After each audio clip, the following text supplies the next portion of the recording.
પરંતુ ધાક ધમકીઓ, ACB crime વાળા આવીને પદાધિકારીઓને ઉપાડી જાય, ઉમેદવારોને ઉપાડી જાય, એના સગાવાલાને ઉપાડી જાય, એટલા બધા પ્રેશર આવે. સામાન્ય જિલ્લા પંચાયતની સીટમાં 25-25 લાખ, 50-50 લાખની ઓફર આવે, કોર્પોરેશનમાં ઓફર આવે. આ ઓફર શેના માટે? ચૂંટણીઓ બંધ રખાવીને બિનહરીફ થઈ જવાનું ભારતીય જનતા પાર્ટીને આટલું બધું ચાણક શેના માટે? વિચારવા જેવું છે. બીજું કે જ્યાં બિનહરીફ થાય છે ત્યાં કોઈ કાકોય પૂછવા પછી નથી જતું કે તમારું સુખ દુઃખની વાત જે છે એ શું છે.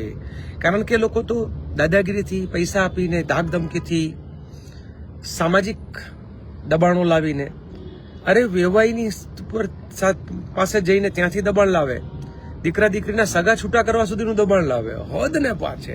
ભારતીય જનતા પાર્ટીને કોઈ પણ રીતે એ જે 700+ જે બિનહરીફ કરાવ્યા એની પાછળનું એકમાત્ર કારણ હતું. અને કારણ એટલે એમને એવું હતું કે કોઈ પણ રીતે ગુજરાતનો માહોલ જે છે એ ખરાબ કરી દઈએ.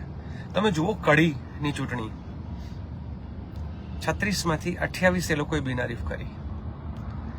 આ 28 બિનહરીફ એમ નહીં, પણ જે 8માં ચૂંટણી થઈ, જ્યાં ચૂંટણી થઈ તો એ બધું કોંગ્રેસની. એટલે કંઈક તો છે. આ આપણે વિચારવા જેવું છે ગુજરાતના મિત્રોએ.